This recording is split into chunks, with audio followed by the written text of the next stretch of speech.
Good morning. Welcome to day 17 of the Democrat shutdown.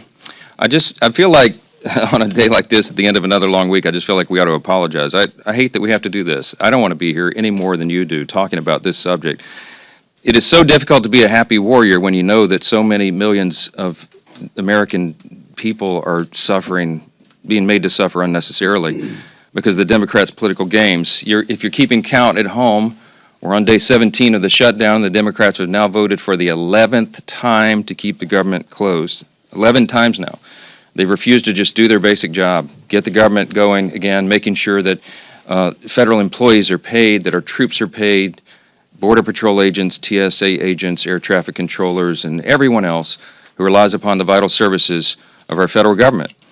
They're being denied that because Democrats in Congress are playing games. And right now, to add insult to injury, if you're paying attention at home, you also need to make note of this. Yesterday, the Senate Democrats took it a step further. They rejected a standalone bill to fund our nation's defense and pay our troops. They voted it down. Now, why is that so noteworthy? Well, the bill was passed out of committee in the Senate with broad bipartisan support. And yet, the Democrats still engaged in a stunt on the floor, and they rejected it. So now they are on record specifically and exclusively to block the paychecks of the troops, to block the funding of our national defense in a very dangerous moment in world history. It is absurd to us. Leader Thune said this on the floor, on the Senate floor after that vote. He said, quote, "That one vote demonstrates just how fundamentally disinterested Democrats are in supporting our troops and providing for our common defense." Yes, that is exactly what we saw, and I suspect if they were here today and it was on the floor, they'd do it once again. Now, tomorrow, the Democrat leaders are going to join for a big party out on the National Mall. They're going to descend on our Capitol for their much-anticipated so-called No Kings rally. We refer to it by its more accurate description, the Hate America rally, okay? And I'm not sure how anybody can refute that. If you think about what's going to happen here tomorrow, you're going to bring together the Marxists, the socialists, the Antifa advocates, the anarchists, and the pro-Hamas wing of the far-left Democrat Party. That is the modern Democratic Party. That's where they've gone. And the Hate America rally is the common theme among all those groups. Listen to the language they use themselves. Many of them don't like living in America.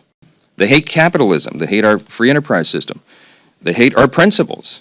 They hate the ideas that we come in to work every day to fight for, to preserve, in the greatest nation in the history of the world. They hate the idea of individual freedom and limited government. They hate the idea of the rule of law. They fight against it all the time. They hate the idea of peace through strength. They lobby against it all the time. Individual freedom, limited government, the rule of law, peace through strength, fiscal responsibility, free markets, human dignity, the things that lead to human flourishing, the things that made us the greatest nation in the history of the world. They're opposed to law enforcement. They're opposed to military. And their votes show it over and over. That's the collection of voices that you'll hear tomorrow that the Democrats will go out and raise their hands with and cheer with. And some of these people are so blinded by their hatred of President Donald Trump that they can't find one reason to celebrate America or all that we've accomplished and continue to accomplish under this new administration. Now, obviously, every American has every right to exercise their First Amendment freedoms. I'm personally a big advocate of that. I spent the first 20 years of my legal career in the federal courts before I came to Congress defending the right to free speech. They have the right to do it. Republicans, by the way, are the party that fights to maximize your liberty.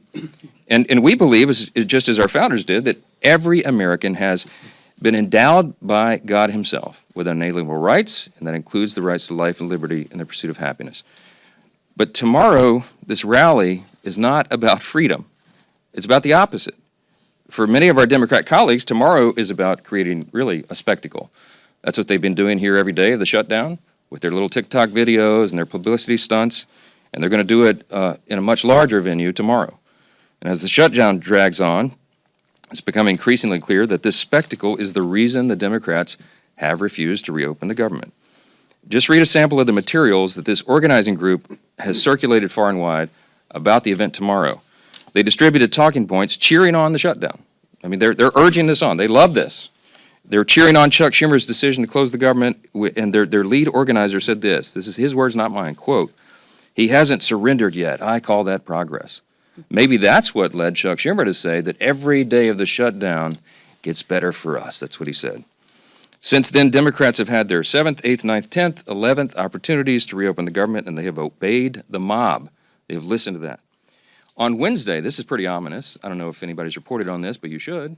The lead organizer of tomorrow's event issued an open threat to Democrats in Washington, and this is what he said, quote, "The cavalry is coming in on October 18th, and they're either going to be celebrating you or they're going to be calling for new leadership in the Democrat Party." Now, I know who heard that. Chuck Schumer heard it. Hakeem Jeffries heard it. And their actions and their votes show that they are taking that as an order. Evidently, they've decided it's more important to show a fight to President Trump and appease this mob than to reopen the government and ensure the American people are taken care of. It's a binary choice right now. And to the surprise of literally no one, Chuck Schumer confirmed yesterday that he'll attend tomorrow's rally. Of course he will. He gave an impassioned speech on the Senate floor. He urged his colleagues to stand with him and fight against President Trump. The fight is absurd. Senator, you've been in office for 44 years. You've been in Congress longer than that, but you've been in Congress for 44 years, and everybody clearly understands what's going on. You're holding the entire country hostage to protect your own political career. I mean, no one can deny that. And what you're doing is absurd. You're demanding a $1.5 trillion new spending instead of the clean, totally nonpartisan CR that you yourself voted for just 7 months ago. The whole charade is obvious. And I also want to point out the irony that is equally clear, okay? As much as we disagree with Schumer and the Senate Democrats and all of that's going to happen tomorrow, no one, not a single person is going to be standing in their way of their right to exercise, assemble, and protest peacefully. That alone is a profound testament to the strength of our republic, to the beauty of America. They are decrying the country that allows them to engage in this activity. And the last time I checked, Americans have more freedom right now to express themselves and speak their minds after Republicans took over and ended the years of having millions of Americans' voices systematically silenced during the COVID pandemic years and the left's cancel culture. It is the Republicans that have restored your right to share and speak your mind. And that's the first and most obvious irony of the Hate America rally. The second and even more absurd fact is that all the Democrats who are so angry that they don't control the government are the same people who have decided to shut it down and hand the keys to President Trump. That's the great irony. Chuck Schumer said it himself. I brought just 2 lines out of his New York Times op-ed that he wrote and published March 18th of this year. And he pointed out there, in a shutdown, this is his words, the Trump administration would have wide-ranging authority. He said there's no check on their determinations on what is essential and what is not.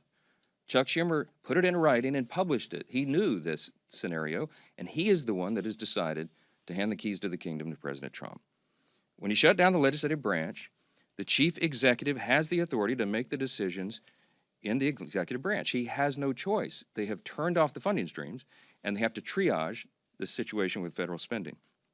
Everybody on the Mall this weekend should recognize and remember who's responsible for taking the reins of Congress and handing them to President Trump. It's Chuck Schumer. He's the one that's done it, and he can make it stop tomorrow if he had the courage to tell you the truth. But he's incapable of telling the truth right now, and he's doing something that's unprecedented. Never in the history of Congress has a party shut down the government over a clean CR. This is an unprecedented event, and it's inexcusable. And it's Chuck Schumer who's making the decision to keep the government closed. And until the mob and Bernie and AOC and the rest of the socialists give him permission to reopen the government, we're afraid that Americans are going to continue to suffer at the hands of Democrats' political games. I doubt Americans will hear that on the protest stage tomorrow, but that is the truth. And it's why Republicans are here and will continue to be here every single day, sharing the facts with the American people for as long as it takes. In just a moment, you're going to get to hear from our dear friend and colleague, the chairman of our Armed Services Committee, Chairman Mike Rogers of Alabama. As I mentioned at the top of the remarks, Democrats have voted 11 times now to block the paychecks for our troops. And we have a duty to support those men and women who defend our country and all the rest of us. And the Democrats are failing our brave heroes. Chairman Rogers is here to tell you more about that and the other grave implications for our national defense and our military readiness. I'm happy to introduce him to you right now. Chairman Rogers. Thank you, Mr. Speaker. I appreciate that. I appreciate all of y'all being here, and